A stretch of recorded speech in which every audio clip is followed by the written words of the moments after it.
Welcome back to Deep Thoughts, ladies and gentlemen. On this brisk Saturday night or Sunday morning, however you want to look at it.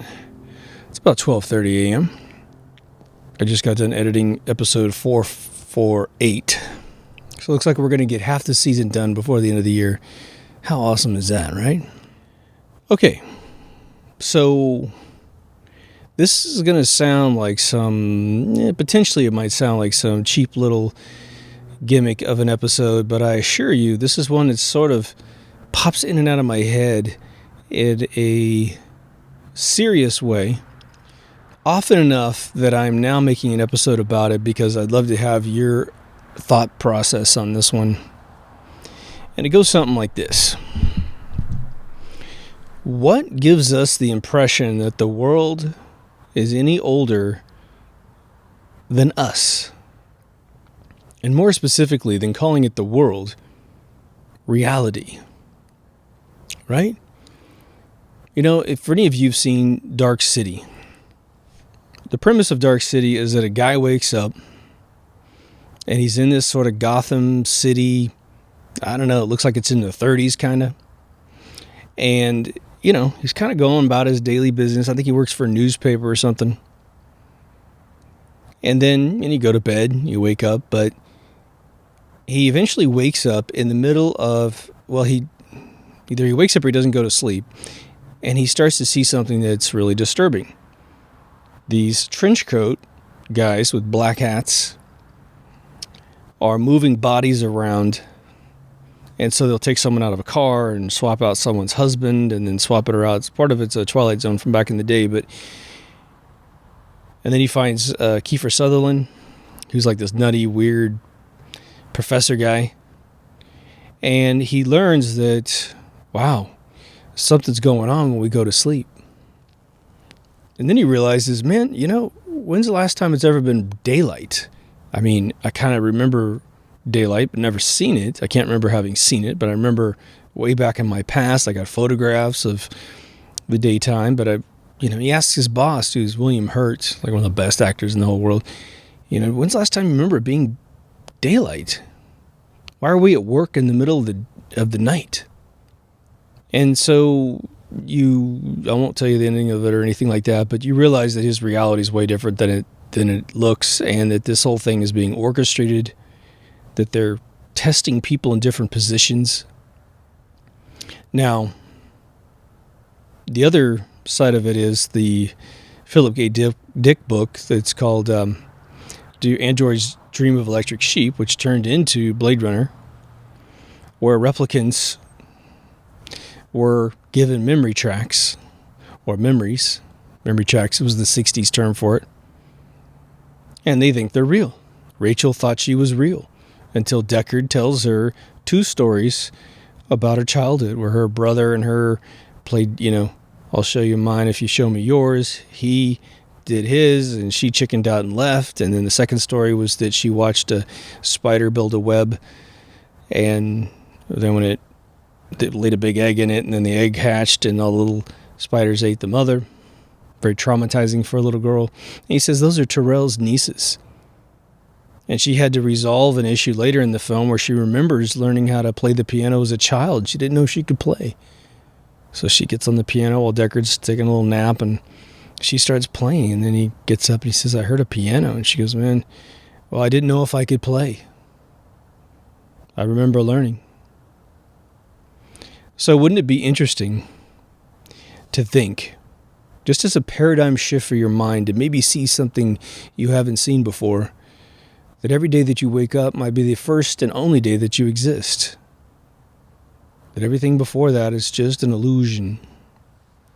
I had a major deja vu tonight at the lounge. I was using my computer.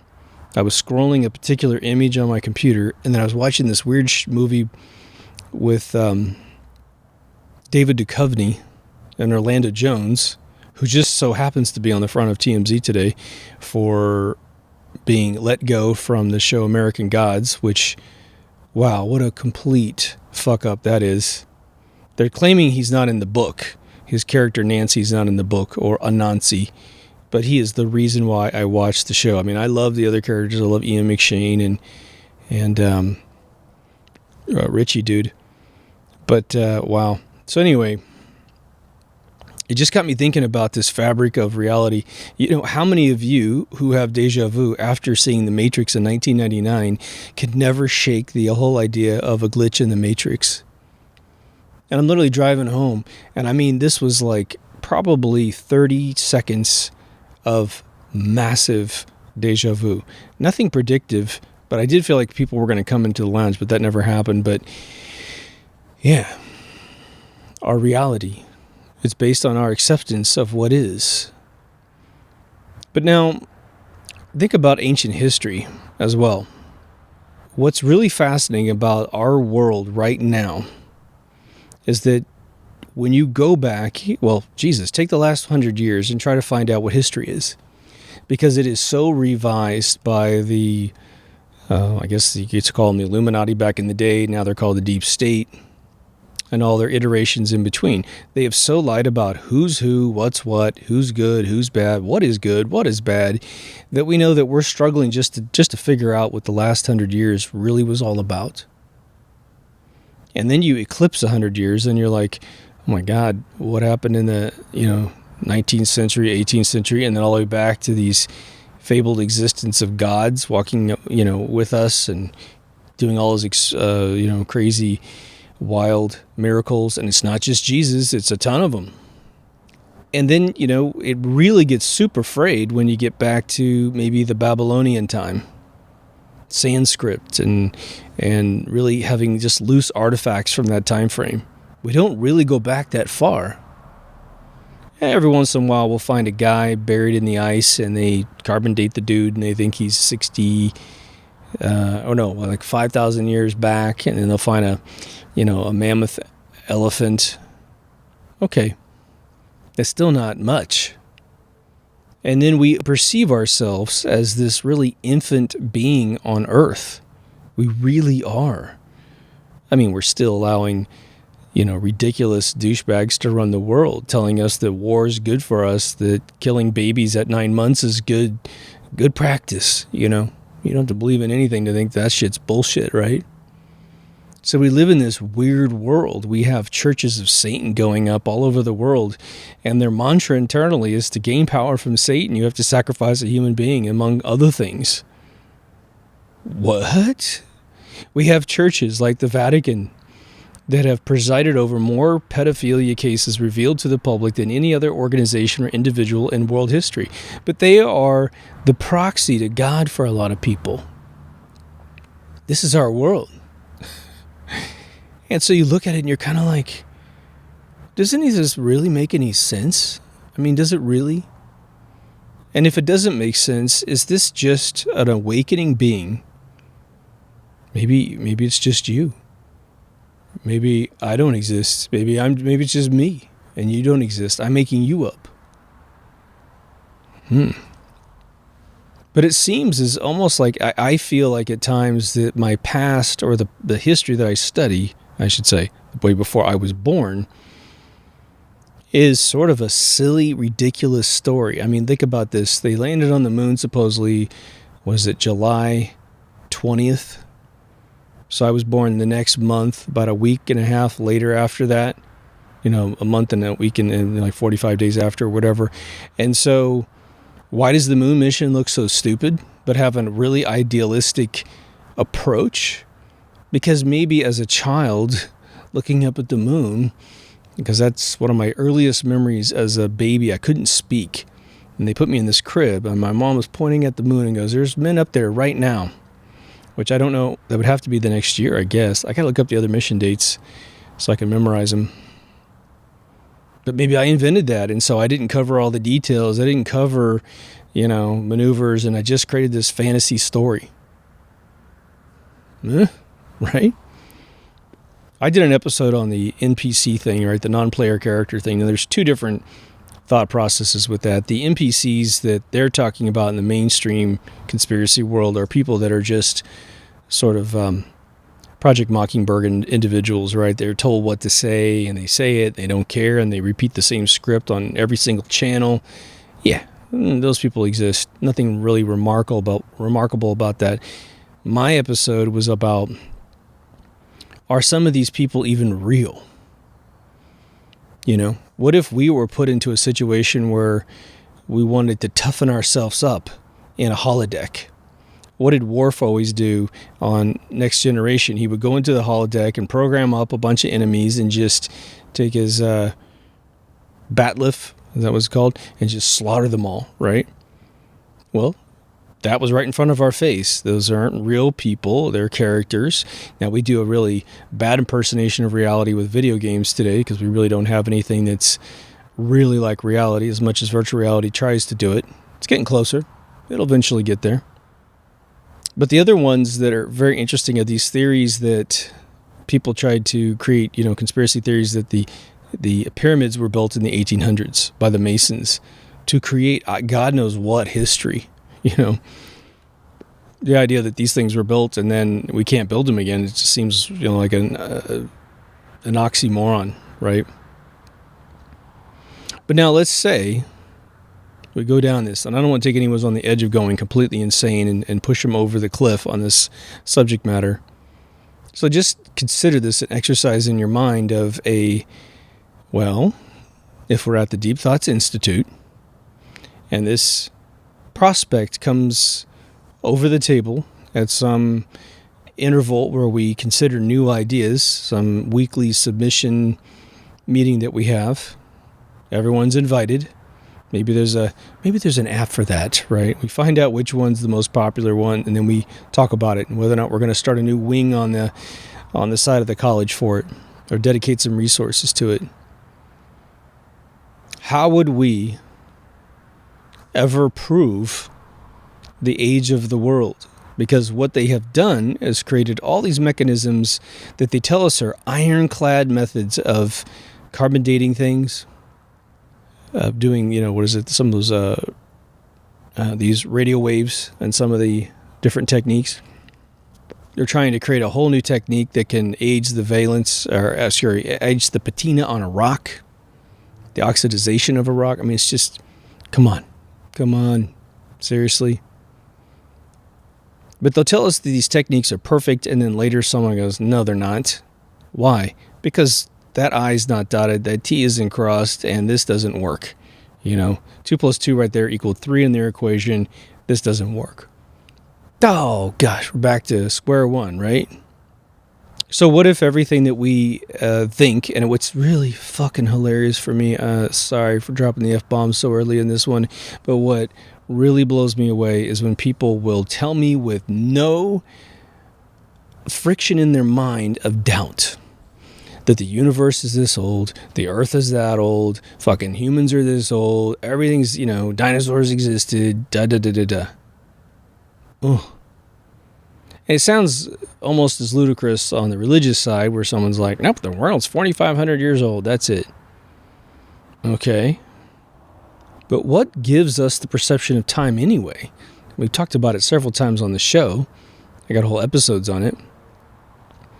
But I always say, look, because we have this comparative memory, we believe that we have stored a previous state of the universe, our world, our sphere of observability in a chain somewhere in some database, right? I don't give a crap if we want to talk about it being in the soul cloud of the universe or just stored in our cells in our mind, in our brain, doesn't matter. It's a chain link comparison. So what happens is we look back into the chain, which in our perception mechanism says, well, it can't get into the chain of history unless it happened. Whether it be we learned about a lie about history or we learned about something we believe to be true about history. Most of us don't have to reach outside of our own lives to completely understand the feeling of history. You remember being a child, most likely. You remember being a pre-adolescent, then an adult, then your 20s, your 30s, your 40s, your 50s, etc. You remember things that happened. In fact, a lot of folks remember those moments so well that they live in sort of sadness that they can't go back and relive those times instead of making something out of where they are right now. But okay, let's draw a line. We're at this table at our college, right? The Deep Thoughts University, and we know we have to draw a line somewhere. Well, the line has to begin at its best right when we think we were born. Everything after that, our memory track in our mind is going to be full of events that we partially remember as we're really, really young, and then more vividly remember once we hit that threshold. Again, for me, I've got some memories. I got that crib memory where I didn't know how to speak. That was another weird one. I never talked back. I never said anything. I'm just looking, right? I was at my great-grandmother's house, and I was outside. It was where they put babies, just outside in the crib outside. It was crazy. And I remember exactly where that house used to be because it was just down the street from the drive-thru. But then I remember being 3 and picking my favorite color and getting stung by a bee. I remember being 4 and realizing, Jesus, I hate being a kid. I want to be a grown-up. Let's get going. Not too much from 5, not too much from 6. Just a few weird kind of shadowy memories, riding on my father's motorcycle. Then 7, it's on. As soon as I hit 7, I remembered everything within reason, right? Okay, that's my memory track of my life. Now, why do I think... Well, I'll put it this way. How do I process history that's before me? Because one feels like a possession. One feels like an undeniable fact of my existence. And one is hearsay. It's hearsay. It's just like hearsay from a legal case. You don't really know, do you? Well, no. You heard it from somebody, right? Yeah. Okay, well, that's not admissible in court. It's hearsay. Damn, Well, did we go to the moon? Well, I heard we did. Even all the missions that happened up to 72, I didn't see any rockets launch. I didn't go to the moon myself. I've never talked to one of the astronauts. So it's all just hearsay. Wasn't it interesting? Hearsay is not admissible in court, but hearsay is how we build up all of our perception of history. Let's do a little exercise and see if it leads to something. I have been taught that Franz Ferdinand was murdered, which resulted in a level of friction in Europe that resulted in World War I starting. As I've recently watched the documentary twice from 2 different sources, he drove by this area where I believe he was supposed to stop. These men ran out and threw grenades at him and tried to shoot him, but they missed, but they hit one of his buddies. He takes the car. He's a driver. And the car goes to the hotel, drops off his wife. He says, I got to go back for my friend. Surely those killers are gone. And he drives back, and some dude walks out of some pub or some whatever and shoots him in the head. Okay. Now, there's a whole bunch of that story that just sounds stupid as hell, right? That form of trying to kill him is absolutely ridiculous. Some rookie ambush on a world leader. Whatever happened just to walking up to the guy and shooting him, right? Whatever happened to that? Have 4 or 5 guys just get within a foot of the dude. He is not going to live. You just pull it at waist level. Ta-ta-ta-ta-ta-ta-ta-ta. And he goes down because he's injured, and then the second guy finishes him off. Whatever happened to that? Have we never killed anybody before? An assassination? Surely we had, right? Even King Tut had a hole in his head, right? But now imagine, because that story sounds so weird, it seems to defy all logic of a man who's smart enough to become a world leader of any region of the world. Could have been made up. How many people believe that the Gulf of Tonkin events occurred to catalyze us into the Vietnam War? Well, as far as I know, at least 20 to 30 years, that story remained, and now it is debunked. It is a fake. None of those events occurred. The Viet Cong Navy, that should have just let everybody know that doesn't make any sense, right? Land-based individuals who are basically living at least 100 years behind everybody else of the First World Order. They don't have jets. They don't have, helicopters. They're just, farmers trying to defend themselves. They had a scuffle with the French. The French do what they do, and they left, and then we went in there and got stuck in the war forever, So much of our history is just a story. And that's the other part that's just mind-blowing.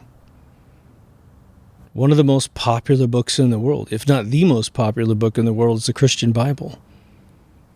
I think most scholars who still find its value know that a ton of this is just allegory and story to teach us lessons, to say that an individual predicted someone to exist in the future. You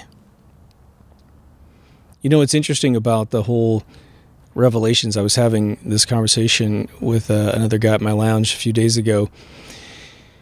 And I said to him, you know, the most amazing thing about the Bible is the Revelations prediction that we'll be in a one world currency. And it's easy to say that a long time ago and then make it happen as the bankers. The bankers could simply read Revelations and go, oh yeah, that is a great idea, and let's make it happen. But what blows my mind about that passage is that someone thought that was a threat when the Bible was actually, you know, translated out of all the hidden text into the King James Bible, which allowed it to be read by mortal men, right? That is a threat. A single one world currency, if we cannot get rid of world corruption and then put something in place to keep it from occurring again, that would be a really bad situation for mankind. Because whoever controls that money, just like the Rothschilds said, controls the whole place. But now, how many boogeymen do we have from the past that are supposed to be real? And then how many boogeymen do we have written into lore that we sort of accept aren't real? You know, there's this sort of rebranding. Everyone's always trying to rebrand who are interested in vampires. They always try to rebrand vampires about every 20, 30 years, right? A new writer will come out. You know, Anne Rice did a brilliant job reimagining the vampire in a very fictional sense. But more recently, they're saying that the individuals that are part of these churches of Satan and various other weird sects of similar incarnations, their desire to drink human blood to stay young was remetabolized up into the modern day vampire. Now, of course, they have this thing: you can't walk around during the day, and you'll burn up if you get hit by the sun.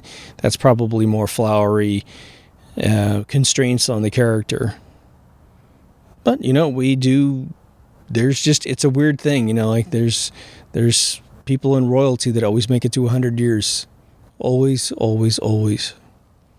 So it's interesting. We have stories of Bigfoots, werewolves. Was it the Kuba? We have to lean on hearsay and trust that is also based on almost an infinite amount of hearsay and trust for us to have any perception of the world. And of course, we have anthropologists and we have archaeologists that try to go out and find empirical evidence of things. And they might find some pottery, might find a shipwreck, might find a coin with a year on it. And so some of those things are profound in helping us out, right? And then you have the historian who's writing it all down and trying to connect as many dots as possible to reconstruct the history of the world. But there are these weird events in history that are sort of unexplained. The burning of the Alexandria Library. It's like there's always someone who's smart in the world, who's in charge. The idea that you would burn down a library with pretty much the pinnacle of man's knowledge at the time seems completely impossible to believe. You would want to put people in the library, evaluate what is duplicitous with what you already know in other areas of the world, find out things that are perhaps the anti-dogma, anti-propaganda against your propaganda, earmark those to be burned. But if there's any sort of mathematical, philosophical, scientific, medical, any knowledge that you don't have, there is no way on planet Earth you would let that text be burned. It might be the difference between your own life and your own death if you simply knew that crushing this flour and putting it in a tea and drinking it would save your life? You wouldn't just get rid of it. But we love those epic moments in time, those breathtaking crescendos to a story, don't we? The Bible's full of them. The Bible's made of them. Every time a miracle happens, you're talking about a massive turn in a script. It captivates your mind, cures leprosy, cures some sort of seizure that's going on, brings a guy back from the dead, brings himself back from the dead, ascends to heaven.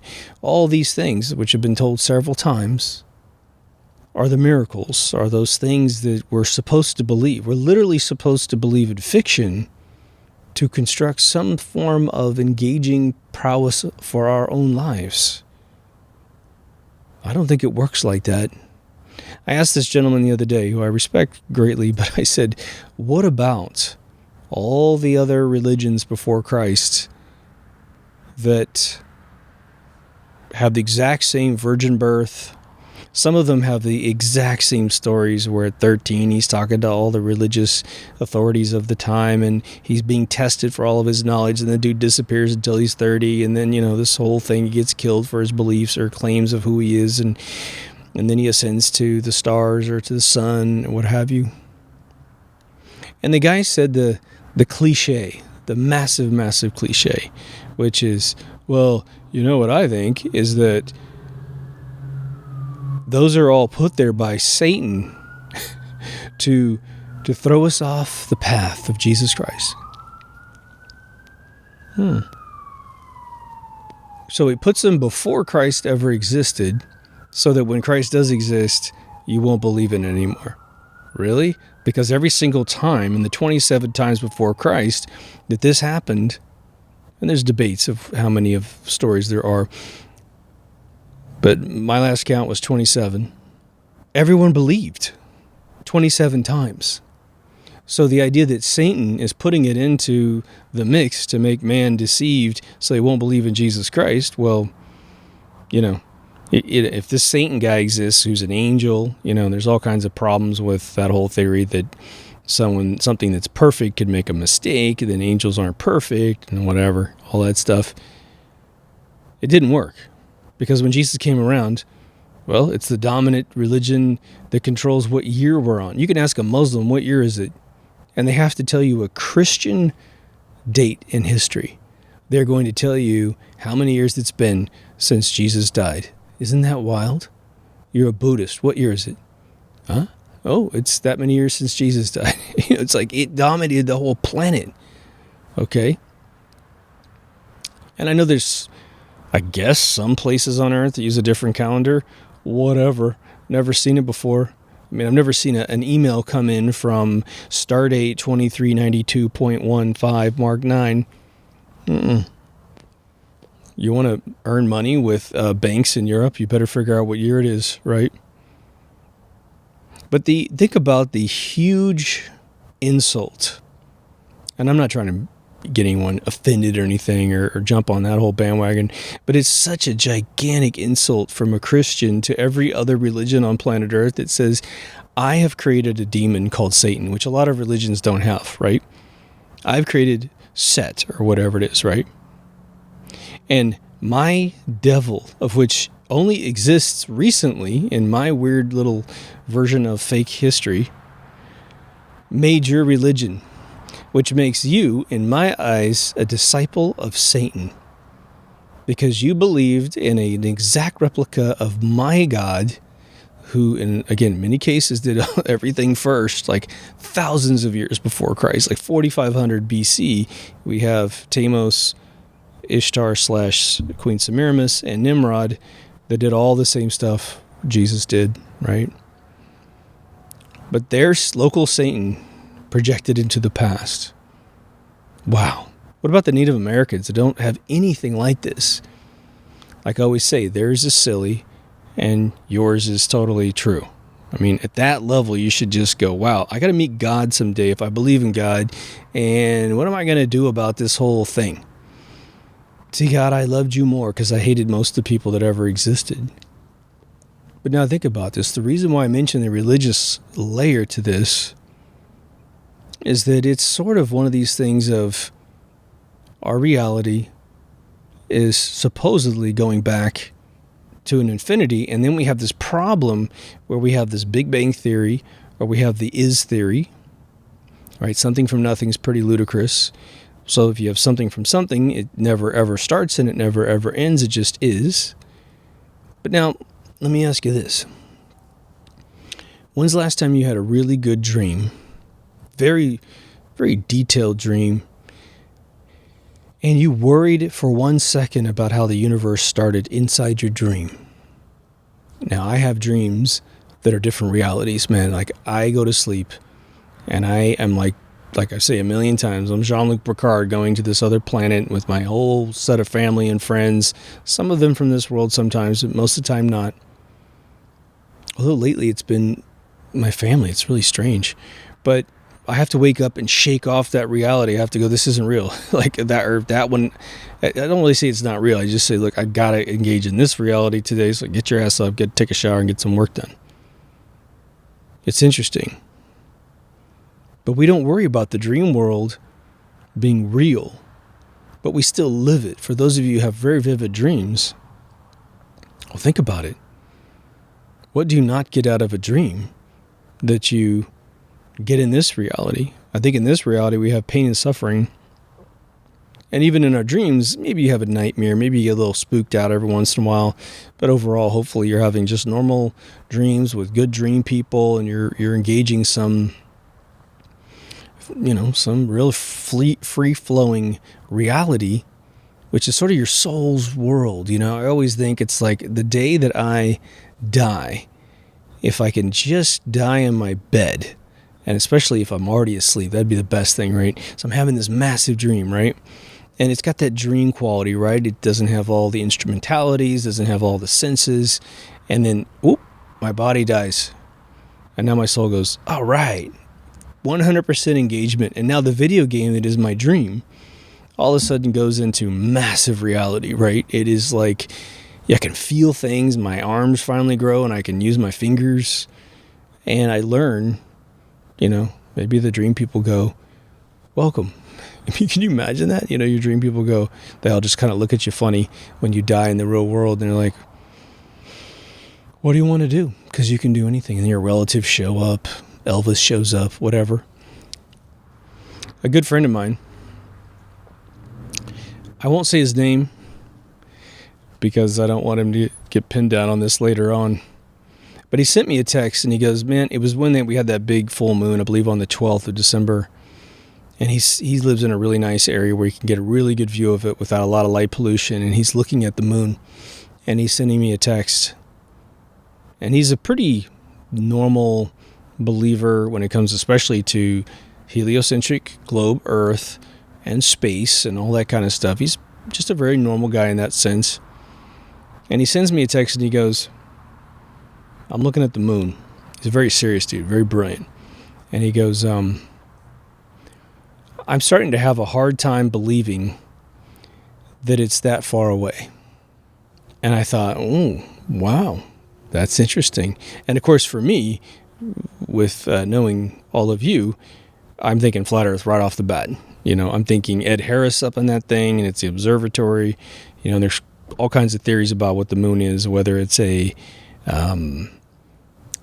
what is it? David Icke thinks it's a mothership, and it's just literally a Death Star without the death ray. It's got a full blown interior and what have you. Even though Neil Adams will prove to you it's a very organic thing. But I think that what's fascinating about the movie The Matrix is that it leaves us with several, and someone asked me, by the way, to do a whole review of Matrix. I will do that. I need to rewatch it. I've seen it several times, but I really need to rewatch it to make sure I've got a bunch of great things to discuss about it. But think about it. It really showed us this amazing, vivid virtual reality world that Neo started in. Then it shows us this sort of brutal world that he gets pulled out into. The whole story about us being batteries for electronics is phenomenally amazing because it reversed the metaphor of us using, acid batteries to give our machines power. And then all of a sudden we become the batteries. But the other one is that the glitch in the matrix when the cat walks by twice. That's phenomenal. The idea that people in the virtual world could be taken over by, Mr. Smith or whatever it is. I think for me as well, what's really difficult for me personally to accept sometimes, and I'm sure hits a lot of you, is because you grew up with your intelligence and your ability to discern facts to the best of your ability. It doesn't mean none of us are 100% correct with trying to figure out what's true and what's false, what's a maybe or whatever. But when you look at the world and you see the billions of sheep on this planet, billions of people that do not understand you can see their virtual reality. When you look at China, you can see their virtual reality of communism. And it's funny because I grew up with that in my mind for Russia without any internet to see what Russia was really like. So the lies piled up. And now with Russia pulling out of communism, going full capitalism, and then dealing with, car wrecks that are insane because they just recently really got into everyone having one, but they don't grow up with the genetic code to drive one. It's interesting. But when you see this, you kind of wonder, how is this world so upside down from our perspective? It's so easy to find out what is good and what is bad. And so why is it so easy for something to be stolen? Someone was telling me they lost their wallet the other day and it got stolen.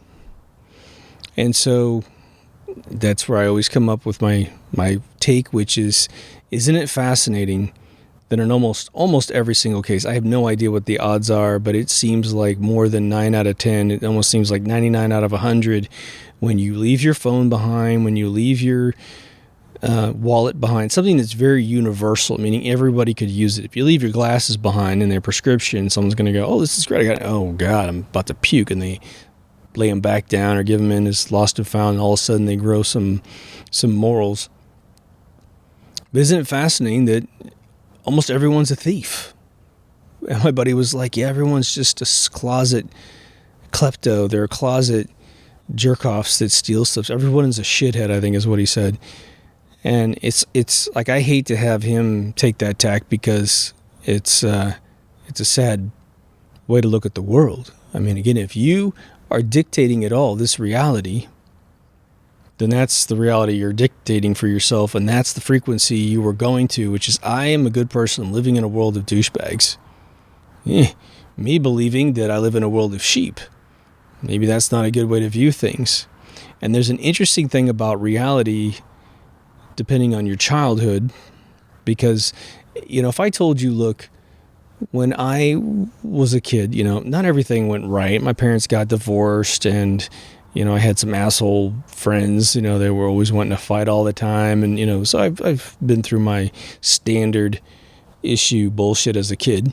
And, plenty of inner city kids had worlds, that were 1,000 times more acidic than mine. But I had the standard American apple pie sort of journey, in my opinion. I traveled I've been to 10 different homes before I graduated high school, and I've been to 15 different homes since I've been to California, so 25 different locations. That's a lot of moving. But I came to California a super idealistic kid. Now, I want you to just think about this in a sense of reality. I'm not just trying to tell you my history here. My reality was that I was coming to a place that I was in love with. And it was just falling uphill. I mean, I worked my ass off, and I was smart, and I was a good person. I didn't, backstab anyone, didn't steal from anyone or anything like that. So I had just this blissful life up until I had chosen personally to follow a girlfriend to Silicon Valley. I was leaving the area that I loved to go to an area that I didn't know, and I didn't want to live there. And I think in my thought process, I thought, well, we'll just do this for a little while and then we'll come back down south. Nope. Didn't come down for 12 years. Now, it was very difficult for me to find things in the Bay Area that I like. So I found Apple. I got a chance to work with some legends and got back into the game business full time, having started down here in Southern California. But in my perception, once I bought into the acidity of the world, which I've now sold all that shit, getting back in the total positive realm of the planet, 9/11 happens eventually, and it's just like, we can't be happy anymore in the world. It's all terrorism. It's all blah, blah, blah. It's just all sticky and gross, and we're looking over our shoulders, and going through an airport now is like my version of the Fourth Reich, controlling human beings. I can't drive down the street sometimes without seeing a, drunk driving stop where it's taking 99.9% of the people that don't have any alcohol in their system having to stop and show their papers. I don't support that at all. So I found myself almost dialing into a universe, maybe through the law of attraction, that seemed to mold around my perception of reality, that opportunities seemed to change. And then once I started my game company, it all went back the other way. But still, as I started to wake up in 2005 and then really get into the economics of waking up by 2007, 2008, I think my mind, this is what I just suspect, if I'm having any control over reality, it's creating the 2008 crash. Because I got all into this super negativity. And then what happens? It manifests into this crescendo moment where I'm going to crash the economy, the world says, and you're going to pay for it eventually. It's weird. Here's what I have not experienced. My life is fantastic, and it stays fantastic, but the rest of the world is in super hardship. That has never happened to me. If the world goes down the tubes, and for me it's really the United States of America, but these recessions have been global, so I'll just say the world for this last 20 years. But when that stuff happens, I get sucked into it. I'm not high enough in the food chain in my own mind to stay out of that shit. Always been a victim of it. What was interesting when I was a kid, there was living in the Midwest in a tiny town. There's not a lot of jobs for people, plenty of jobs for me as a teenager. But I remember my dad struggling to find the proper job with the proper pay, just because you have very few choices in a town with 10,000 people. You can work in that one thing over there, that one thing over there. Some of this takes trade skills that you may not have, and we can find someone for cheaper with a bunch of trade skills instead of you. So we're not going to train you because we can get someone else. So there were times when we were broke as shit. I mean, unbelievably broke. But because I had what I needed, especially I had, a loving family and a bunch of good friends, I didn't pay attention to it. I don't think I suffered for it at all. I think it actually made me more lucid to the world.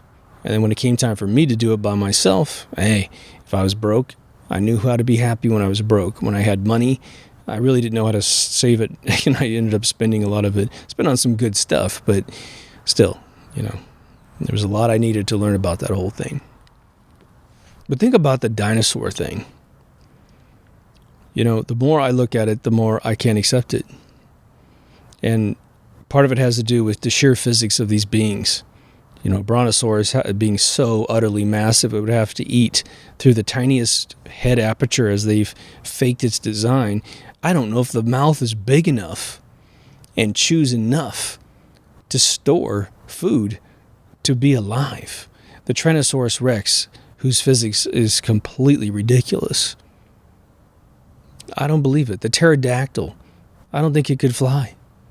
I don't. They just took a bat and slimmed it down, So we have these things that are virtual in our world today.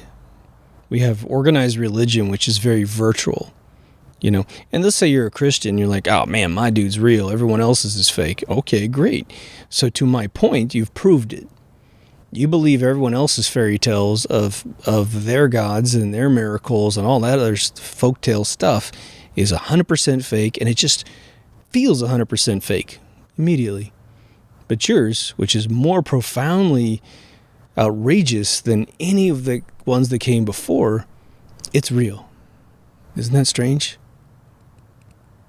So, no matter which religion you choose to believe, there are hundreds of religions that came before the one that you picked that you don't believe in, that you think, ha ha ha, look how stupid those people are, believing that Ra walked the earth with a hawk's head, and those Native Americans that think that your soul turns into a star, and those Buddhists, well, God, what do they do? They're all stupid. You're brilliant. Maybe that's some brain fuckery that will keep us from really ascending to the next level. Just saying. I got a buddy who says that all the time. Just saying. It's so funny. So we're at this university. We've parsed a little bit of this. We've talked about our own personal perceptions of history and maybe picked out some doozies. Dinosaurs and religion, pretty good. And then we go, okay, what would we hope to find in our experiment of reality? Because the idea would be to prove that history happened the way that it happened. So what do? In this world, we overlap generations. Someone was at Dallas, Texas in 1963 when, was it November 26th or something like that, when Kennedy's assassinated. People saw that happen live, who lived, who weren't killed by the intelligence agencies who participated in the whole thing. And so they go into the kitchen, they go to, I don't know, billiard clubs or whatever, Elks Lodges, or they go to the Tupperware parties or whatever, and they say, oh my God, I saw it. I saw his head blow up. And so their memory track is transposed onto your memory track. And so we have this organic sort of memory track of human consciousness. Well, now let me throw a little wild card in here. I used to talk about this a lot in season 1 and 2, and it's called the 100 monkey experiment, or the 10 monkey experiment. It's actually done with 100. And they took all these monkeys, and they're in this environment, and they have them all labeled, and they know who's who and where they hang out. And they took a monkey out of that bunch, and they brought it into this room, cage, and created a little machine that if it tapped and pulled on something, a little pellet would come out. But they had to do it in a particular method, and they couldn't leave until they did. And the story goes is that the first one took 2 weeks, and then they put that one back in the bunch after it figured out how to do it. Then they observe very meticulously which monkeys that monkey gets in contact with and what he does when he gets in contact with the monkeys. And they pick out one that never walked to his side of the room, put him in the cage. I don't know what the interval was when they did the second one. They can give it some time. But then the second one does it around half the time. Then they put it back in. They run the experiment again, pull out one that the first two didn't have any contact with, and now it does it in just a few days. And then it got to the point where no matter which monkey you pulled in there, they all did it instantaneously, proving not the method, but proving that we transmit knowledge to each other without speaking. Just keep that in your mind. That has been done, from what I understand, multiple times. I've had someone totally school me on that experiment who I'd never thought would believe in anything like that. And I thought, whoa, that's cool. You actually just told me all about it and you added all the details. But now take the memory track concept.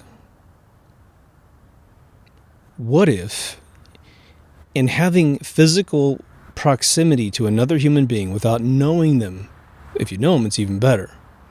And let's say that you're like, man, I never asked my grandmother all the questions I wanted to ask her, or my grandmother, or whatever. But you spent thousands of hours in his or her presence.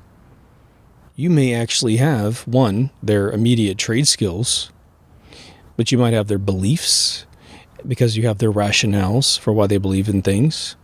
But you also might have all of the memory track data they have in some reserved, not easily accessible area of your mind. And who knows if it goes all the way back to the soul? Obviously, the universe would know everything. That's one of the big key premises of Altered States, the movie, which everybody needs to see.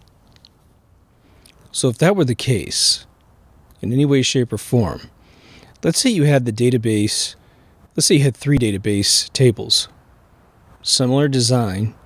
Your first database table is your immediate, what happened today, what's happening last 5 minutes, your short-term memory database.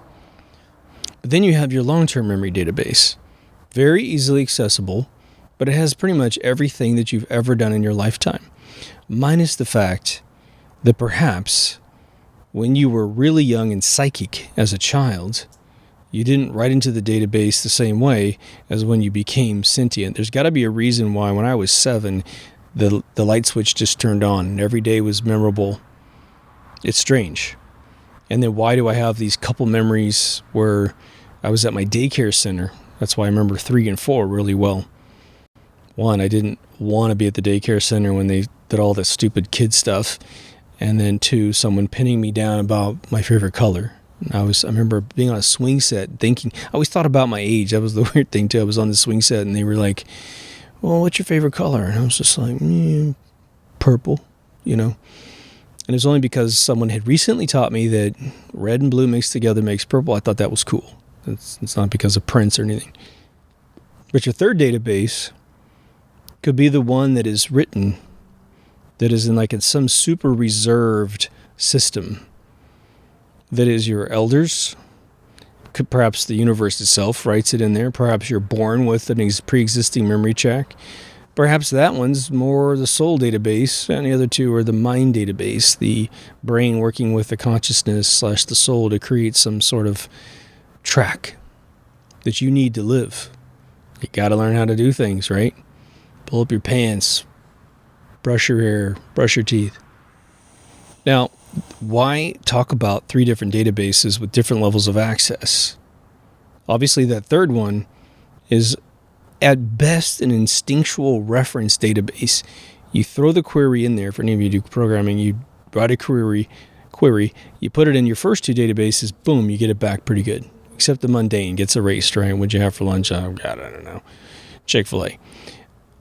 The third database gets the same query, but what it returns back is not vivid, necessarily, previous memories. What you get back is a set of symbols. Some sort of instinctual... That sounds like a bad idea. Well, you should do that. That sounds fantastic.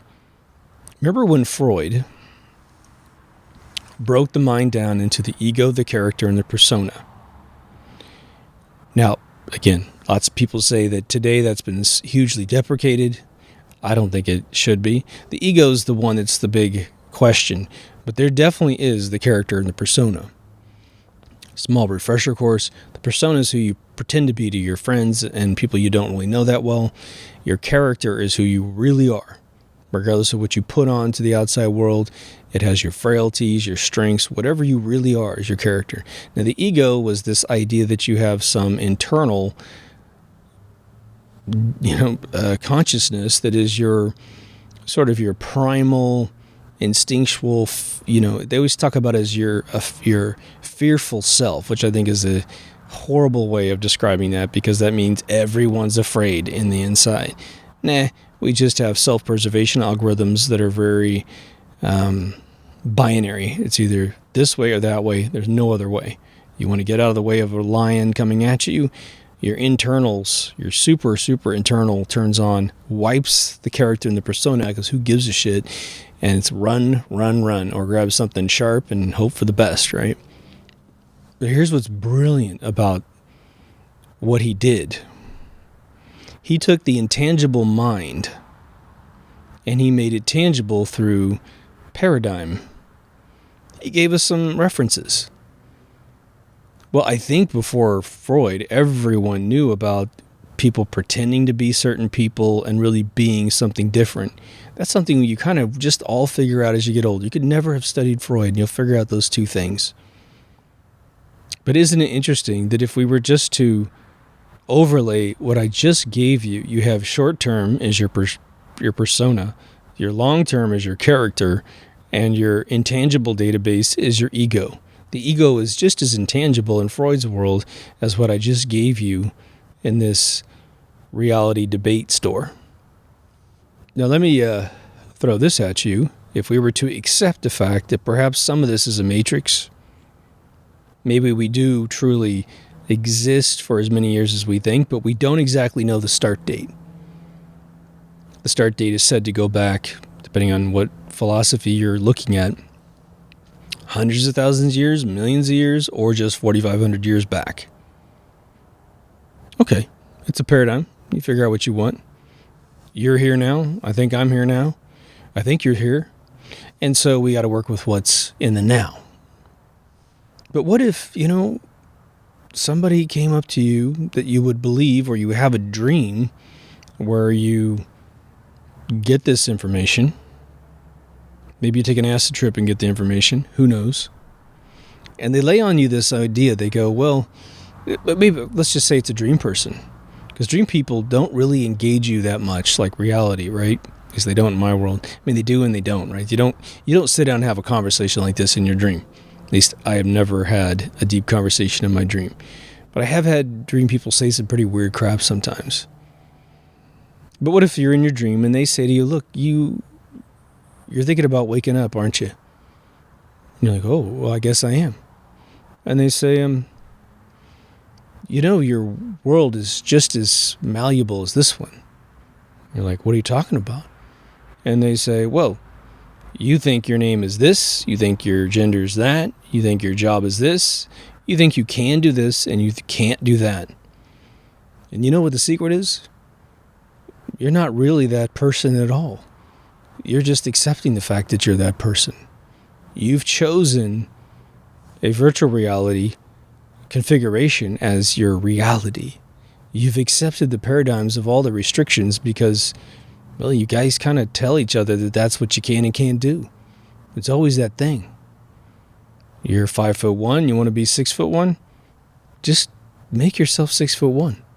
Just wake up and say, I'm going to wake up into a 6'1" version of myself. You are a male, but you feel like you're a female. Well, just wake up a female. Make your body however you want. You're in total control of that reality, just like you're in control of this one. Have you ever realized the fact that they both look photoreal? Well, if this one's fake, then how do you have all this rendering capability? How do you have all this 3D modeling capability? How are you casting light perfectly in this room if this is fake and that one's real? They both look the same. This one's a lot better because you can do a lot more cool stuff. We can have spaceships and aliens, and we can have fun with this one. This is like a video game. This is where you actually are who you are. Is who you are in your dreams.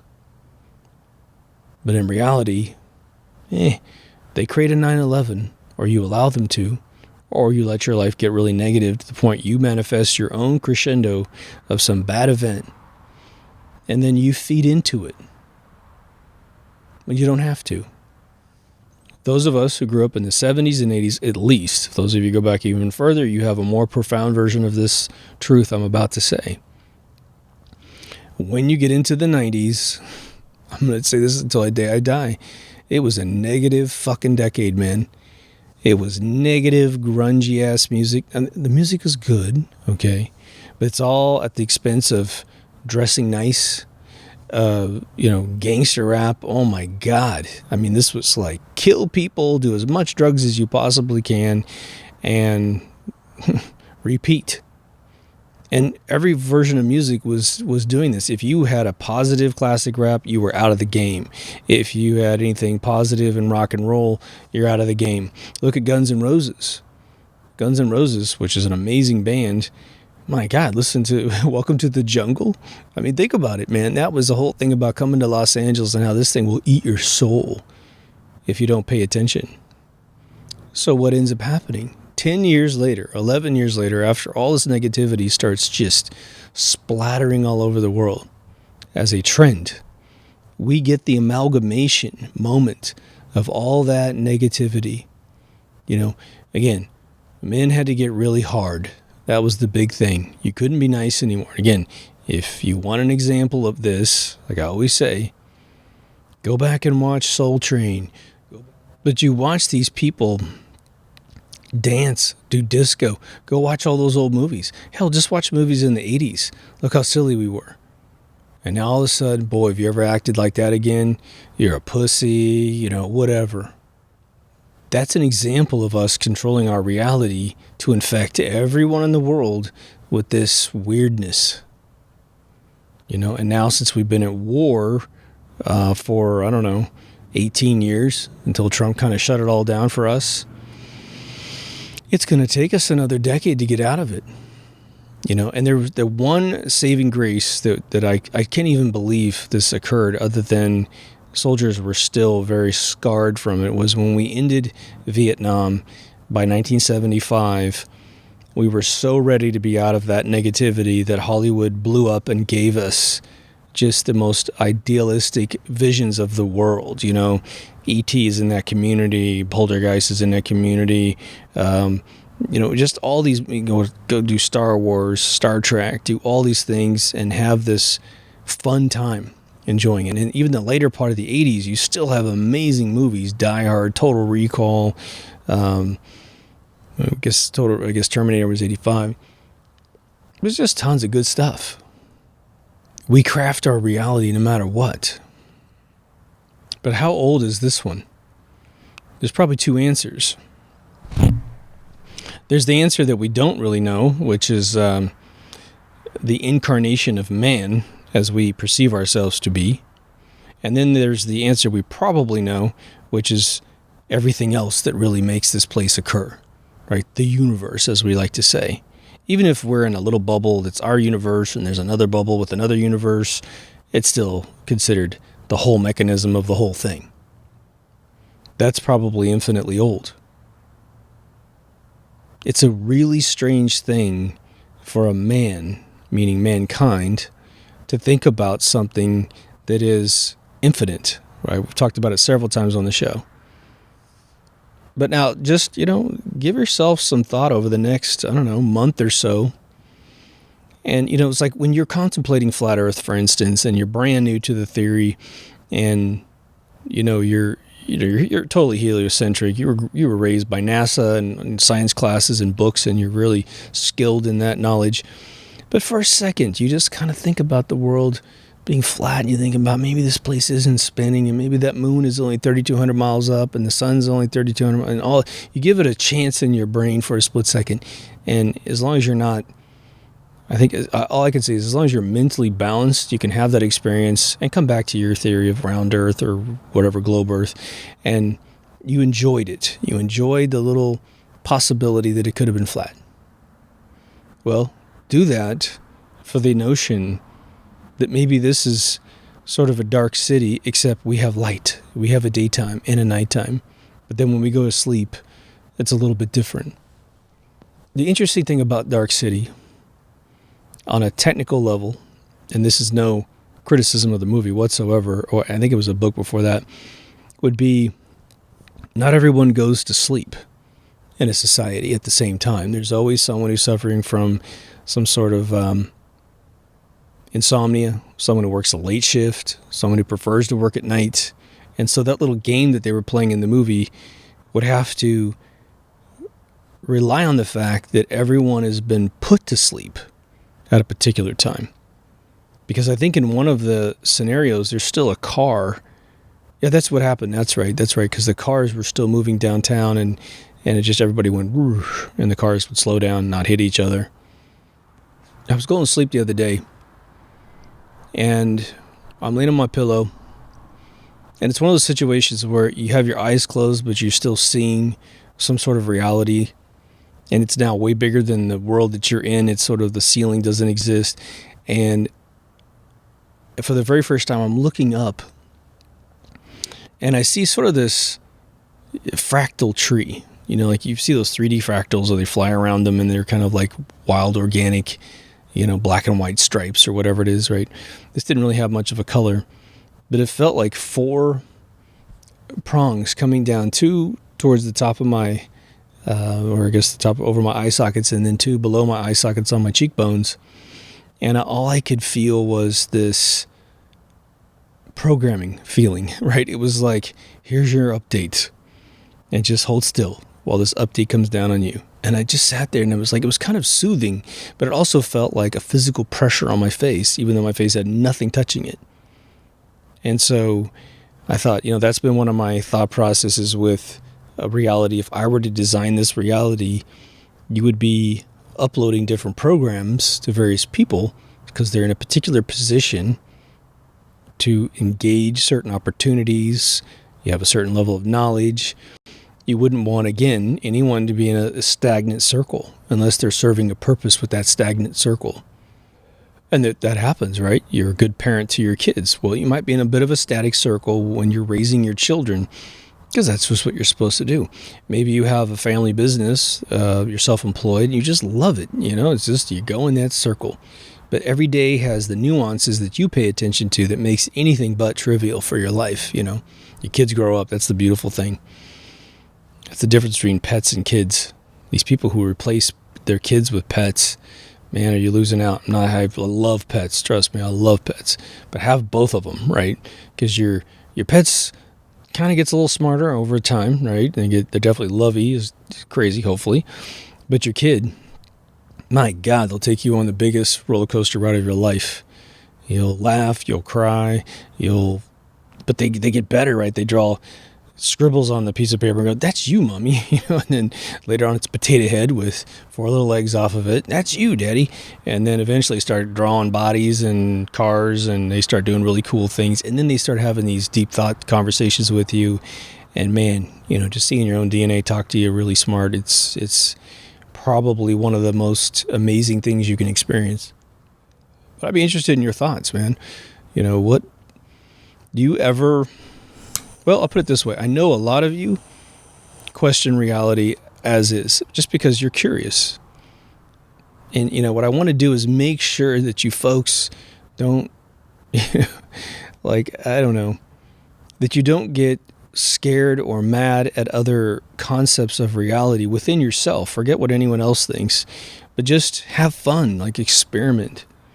When I read these articles where some scientist again says, well, I think we could totally be in a computer memory bank because we have, there's signs of binary zeros and ones everywhere. And it's like, okay, all right. Hey, I totally respect that. That's great.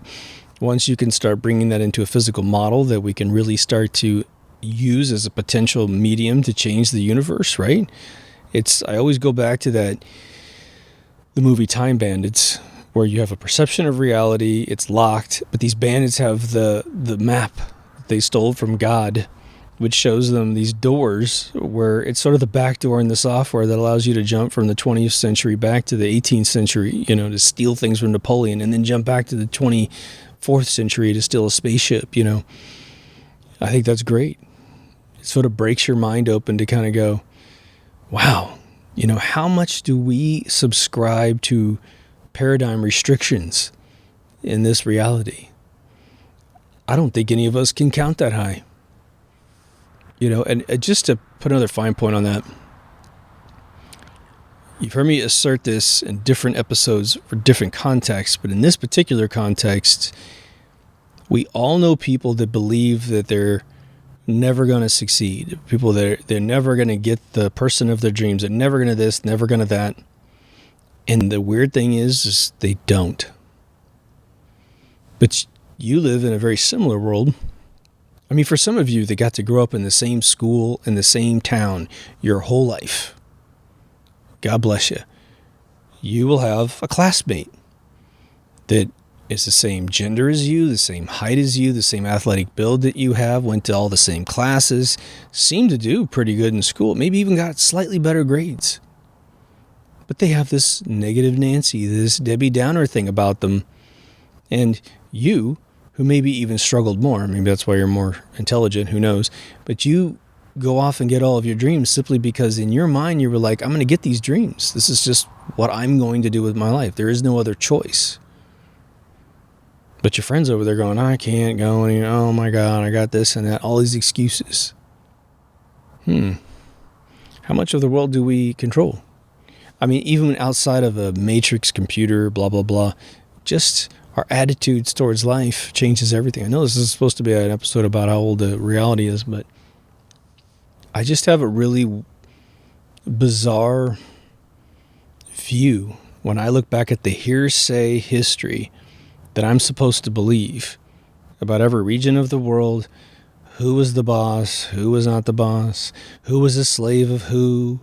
All these stories. The fact that the fact that we have these completely made up characters that science tries to prove, it just blows my mind. The big flood of Noah. Come on, people. Come on.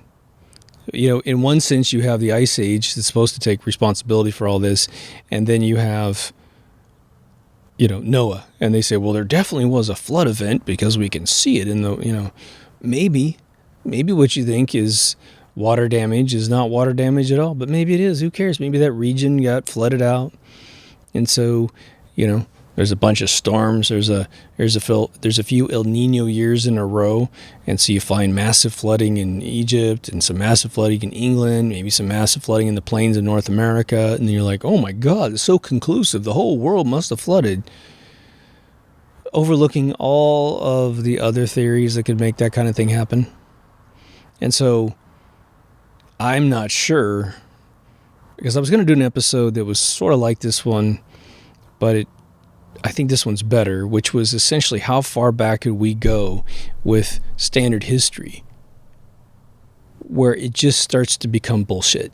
We simply can't rely on anything past a particular year. And my sort of studying history and knowing some of my friends that supposedly have their family trees back to the 1500s, it's around that time for me, the 1500s. Now, we know, supposedly, okay, I should say no in flying quotes, that, Rome existed way before 1500s, and we have these Colosseums and these giant Parthenons in Greece, and then we have pyramids, and then we have the rebuilt Stonehenge in 54, with rocks that are obviously much older than 1954. But when you see Stonehenge rebuilt in 54, and then they tell you to this day that's exactly where it was found, when it's not where it was found, there's 110 photographs of them building the thing with everyone there watching, like the public was invited to see it be built. And then to have that cast in this time frame as really being there. I mean, it was down the street. It was all collapsed for the most part. There's like one T-joint thing going on. Doesn't that just shake up your entire world? That you could go to any university and go into a history professor? I mean, any of you who are still in school, do this. This is hilarious. Get the video on YouTube. Just look up, Stonehenge hoax 1954. There's a great one up there with this Navajo music. It's just this beautiful, just beating drum thing. And they show you the 110 photographs. It's just beautifully collaged together. It doesn't need to be any better than that video. Because get that on your phone. Maybe even screen capture a little bit of it. If you really want to get fancy with it, print a few of those pictures out with all those people standing around.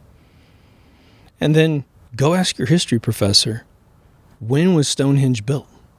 Maybe do it in front of the class. Wouldn't that be awesome? Just, for a second here, can I get your attention? I want to have your permission. Don't want to piss you off. Can I ask you this question? When do you think Stonehenge was built? And he's going to say 5,000 years ago. He's going to say it was built by Druids and all this fucking bullshit, right? And then you can just bring up that picture, bring up your iPad, whatever. Better if it's a picture because you can pass them around, right? And say, well, I have 110 photographs that prove that this was restored from a previous location in 1954 on a completely new plot of land that did have a ring in the ground from some previous thing, but had no stones. But the one you visit in England right now was reconstructed in 1954. So, history teacher, having proven this in the room right now with photographs, how am I supposed to trust anything else in history? and you study Graham Hancock and you redate the pyramids way back, and it just starts blowing up in your brain. Anyway, let me know what you think. If you haven't been to deepthoughtsradio.com, please go. It's all spruced up and amazing. It has a search field for one thing. It's got category lists, so you can go watch the videos that you like out of this variety show that is Deep Thoughts Radio. I think I'm up to like 470 some videos. We're at the number 443, but with special reports and other ancillary episodes, I think we're way up around 470. But there's 2 links for the video. Brighteon just updated, and they put us at a level 50, which allows us to have 50 videos. So I'm currently uploading at least 50 videos, and we'll see if we can't earn the other 400 or whatever the hell we need to get that going. We'll see. But BitChute is fantastic. Get yourself a BitChute account. It's Bitcoin based, and so if you want to tip somebody, you can do it that way. I mean, it never happens, but it's a great freedom of speech area. And of course, YouTube. There's plenty of audio links for your podcast devices. There's 3 social media. There's the Locked Facebook group, there's Twitter, and the competitor free speech zone, minds.com. Please make a subscription over there because it's way prettier than Facebook. And man, wouldn't it be awesome to post anything and not have someone police your fucking posts? Seriously. There's a couple ways to donate to the show. There's PayPal and there's Patreon. If you do a Patreon account, what you get for that is you get the episodes the second I'm uploading them from my computer. And so sometimes you get 3 or 4 days access to the episodes before anyone else sees them, in case that turns you on. There's a couple of products I promote. Brave browser, get it, pokes the deep state's eye out, change the Google search engine to DuckDuckGo. You should do that anyway in any of your browsers. But if you're using Chrome, they got a copy of everything that you do. If you use Safari, they got a copy of everything you do. So just get Brave, knocks out all the ad trackers, knocks out all the autoplay crap. You can't see any of your advertising, and it runs on all your mobile devices. It's beautiful. If you need a backup solution, $7 a month per computer, infinite storage, backblaze.com. I use it. It has saved at least 3 shows that I accidentally deleted. I put out 2 new shirts for season 5. I will continue to put out other shirts. I did take down the, I believe it was a season 3 shirt. So if you guys got that, I think 3 of you bought that shirt on the first day. So you guys have a relic from season 3 and no one else can get it. Isn't that cool? So I'm going to be putting out, these are technically going to be season 5 shirts, but I am going to do one that's fully branded for Deep Thoughts without a UFO on it. At least if it has a UFO, it won't be the main focus of it. So go check that out. If you get on Patreon, there's a 20% discount coupon on there. Again, the goal of raising money is just to be able to do this show more full-time and to do the research that it takes. Plus, believe it or not, some guests want money to appear on the show, and you might hate him for that, but time is money, and I fully respect that. So there's some people I'm not even talking to because I know they're going to want a little cash out. So it might facilitate that as well. So for those of you who do contribute, thank you so much. You're paying for the sticks. You're paying for all my labor, so I appreciate it. There's also a fully remastered Season 1. You will not find Season 1 episodes on this channel that are at least active in the feed. So go to the website. Everything's up there. It looks like we're cool with YouTube. I don't think YouTube took down a single channel on the 10th. So I think that was all hyped up. But, you know, it's good to be cautious, I guess, in certain senses. We can talk about whatever we want because we don't go down those rabbit holes that are super dark, at least not that often. But anyway, thank you for joining the show. Take care of yourself and someone else, and I will see you in the next Deep Thoughts. Over now.